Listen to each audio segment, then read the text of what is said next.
Hi there. Third and fourth graders, I think, is who this project's for. I miss you guys. I know you can see me. Can't see you, but I know your faces, so I'm just going to imagine that I can see you out there. I did enjoy seeing several of you at the parade on Friday. That was a lot of fun. And I've been seeing your artwork coming back in. Your seahorses. Looks like you guys are doing a pretty good job with those. They're turning out really, really nice. So once you start wrapping those up, it's time for another project. So this one's going to be a little bit fun. It's kind of set for our time of shut in and dealing with this virus. In a way, we're going to learn a little bit about Picasso, Pablo Picasso, who was a Spanish artist who went through many phases of artwork, from realistic type stuff to he ended up doing like inventing the cubism, which is an abstract type of art. And some of you may have seen this kind of stuff, and some of you, we might have even done this in class a little bit before, but this is my version of the project. And if you notice, there's an abstract face that's similar to a Picasso. And instead of a mouth, I've put, anybody know what that is? It's a mask. It's starting to be part of our wardrobe these days, I think, and probably will be for a little while. So I've seen some really fancy masks out there lately when I've had to run to the store. Mostly that's where I go, is if I go out, I go to the store. Anyway, I thought it would be fun to take our Picasso portraits and add face masks. And also, we want to make sure we put the date, the year, because this will be a piece of artwork to keep, I think, and to just remind us in the future how precious our freedoms and our God-given space and things are. So anyway, this is the project. You are going to, in your packet that's attached to the Google Classroom, you're going to have a sheet like this. Oops, let's start with this. This will be the first sheet. This is the sheet that tells you a little bit about Pablo Picasso. That's who he is. And then these are a couple of his Cubism portraits. Some of you may have seen, especially this one's kind of popular. Okay. And then down here, just for fun, this is a fun fact. Says Mrs. Kirby has a kitty named after Picasso's daughter, Paloma, because she has such a Picasso-looking face. So that's my kitty, Paloma. I thought that would be fun to add for you. Okay. Then you're going to have a page like this. And this just starts with, this is Picasso faces with a twist. We'll be looking at a few. You can read that on your own. Anyway, we'll get to that in a minute.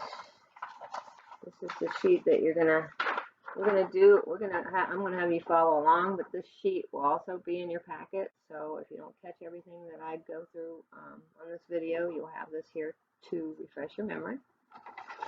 And so I think we're just gonna start to work on this a little bit. The first thing you need, you gotta have your supplies. That would be some of your drawing paper that you have,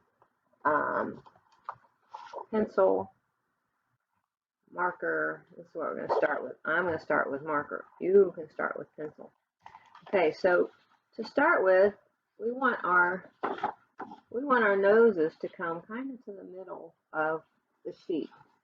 So some people will take their paper and they will fold it the long way, and then they will fold it this way again. And so when you open it, you can see your page is already divided into four. I don't like doing that because now my paper isn't flat, and I'm not a perfectionist, but I like my paper to be flat. But if you want to do it that way, you can do it that way. You could also just kind of eyeball where the center is and put a line. Or I think I gave you all plenty of this drawing paper, so you could take one sheet and fold it, and then you could take a flat piece. And what I do is I take it and I find where that fold is, and I mark my clean sheet. See? And then I do the same with the vertical direction. Okay, see where my fold is. And I put a pencil mark. Now we don't want these guide pencil marks to be very heavy, do we? We never do. I harp on that all the time, don't I? Make your pencil lines light in case you want to get rid of them later. You can erase them easier. Once you have those lines on there, then you can just extend them a little bit on each side, so you have one more to work with. You see that? Okay. So now that I have that part, and I'm going to try to take my next way. It's easier than holding stuff up. And I'm going to try working on this upside down so that you can see what I'm doing. All right. So first thing you're going to do is, this is the top of your paper. You're going to start somewhere in here. And I said you're going to use pencils, so if you want to erase, I'm using markers so that you can see this. This is the bottom of your face now. Okay? And then here, I'm going to put neckline. Now you got a neck. Okay? You see that? Now you have these great guidelines. This, you might as well go ahead and put a line, because this is where the top of your mask is going to be. You don't really want to draw anything below that right now. And then, in your packet that you're also going to get, you also have these different Picasso style noses and eyes. We're not using a mouth, so that doesn't matter right now, but noses and eyes, okay? And you can look at that. You can kind of come up with your own abstract facial features if you want, or you can use something that's on here. So I'm going to start my nose up here. I want a little bit of an eyebrow. And then, I don't know what I want. I'm going to do something a little bit different. And give it this. And this will come up here. Okay, I got that weird looking little nose going on. You see it? Now, you can have, so that you don't have so much to have to color in, I would keep things big. Try to keep things large instead of a lot of detail. Although I guess it doesn't matter. It's your artwork. You do what you want. Anyway, so now I got these eyes, different eyes to look at.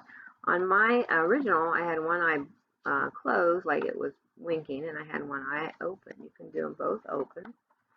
You could do them both closed. Although if they're open, at least one is open. It gives you, since it's abstract, it makes it easier to tell that it's a face. So I'm going to put an eye over here, and you want it to fill up your space. And then I want some eyelashes, so I'm going to go ahead and draw those in. And then I might want another color down here. And then I want an eye, the inside. This is where your color is going to be. What is that? The iris? And then you got the pupil. And I know some of you guys already know, if you put these nice little highlight marks in your pupil before you color it in, it gives it kind of a anime kind of cool kind of look. So that's one side. That's one eye. Now you could either do the same eye over here, or you can do something different. And I'm going to try doing something different. This is going to be up, so I'm going to try doing this eye looking out the other way. And so I would take this, And I would take this. You guys will probably do an easier job of it, but I'm looking upside down. And then it's more of an oval because it's looking that way. I want this to be a little thicker so you can color it in. No, how's that looking sideways? Okay, so now your pupil is going to be over here. So maybe if I color that in, you can see a little better. I think that it's looking sideways.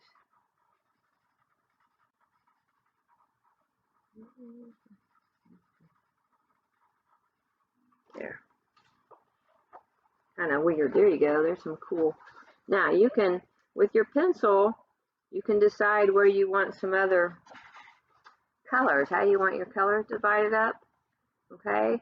And you don't always have to go around. Now when you're done, you're going to go over some of these with your black marker, but some of these colors you don't always have to go over with your black marker. Just wherever you want it to kind of stand out. Like I've done around my eyelashes and done around my eyes. So anyway, so then you're going to determine where you want your colors. Okay? You want to keep it really colorful. Make sure you pay attention though. If you try to make things too much the same color, things aren't going to stand out from each other. You want to make sure you can see your nose and your eyes, and then when you get down here, you want to make sure that your background stands out from your face. Okay? Now when we get to the mask, and once you've done this, you can erase your pencil lines. Once you get to your mask, I want you to be really creative with it. You can either do, I did flowers on here, you could do stripes, dots, you could do, where is that sample? This one has what I've been doing during while I was at home. This looks like reading. I thought maybe you could even, if there was a special scripture that's been helping you through this, you could write your scripture across here. And then make sure down here, if you want to do collar or whatever, you know, whatever you want to do with your clothing. But then let's make sure we put 20, 20. Pretty good for doing it upside down and backwards. Because we want to remember this year, okay? So once you have all that done, then you can color these in with your, you can color them in with marker, you can color them in with watercolors, you can color them in with crayon, whatever colors that you have, whatever kind of supplies you have at home, you can go ahead and color them in. The one thing I do want to emphasize is that you want to make sure that either really little on the bottom, you don't want your signature to take up your art. So either little at the bottom, make sure you put your name, or put it on the back. And on the back, you might even want to put the grade for me. I've gotten a few artworks that have been turned in at the school that didn't have a name on it. So some people, I'm not sure exactly, I don't know if it's any of your classes, but just make sure. If it's turned in online, I can tell who it is, but if it's turned in personally, and it goes to your teacher and they just hand it to me, I don't know, or they put it in my box. So make sure you put your name on it somewhere. Don't make it huge. You want your artwork to be the important part, okay?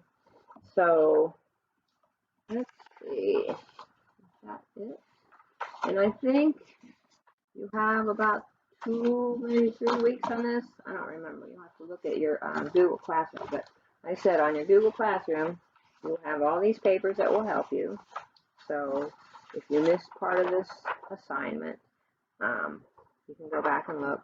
And you can also redo this video, and you can slow it down and whatever you want to do with it. So I look forward to seeing some of these beautiful Picasso artworks. And for the sake of some of my Facebook posts, if you get pictures of you with your artwork, that would be really great too. So I just hope that you enjoy this project. I hope that you are all doing well. I truly miss you, and I can't wait till we are able to get back together at some point. I feel a little more fortunate than your classroom teachers, because when this is all over, you're going to be in another grade. But when this is all over, I will still have you next year. So I do miss you. Hopefully this summer we can see each other sometime in person. And like I said, just I pray for you often, and we'll see you soon. Bye bye.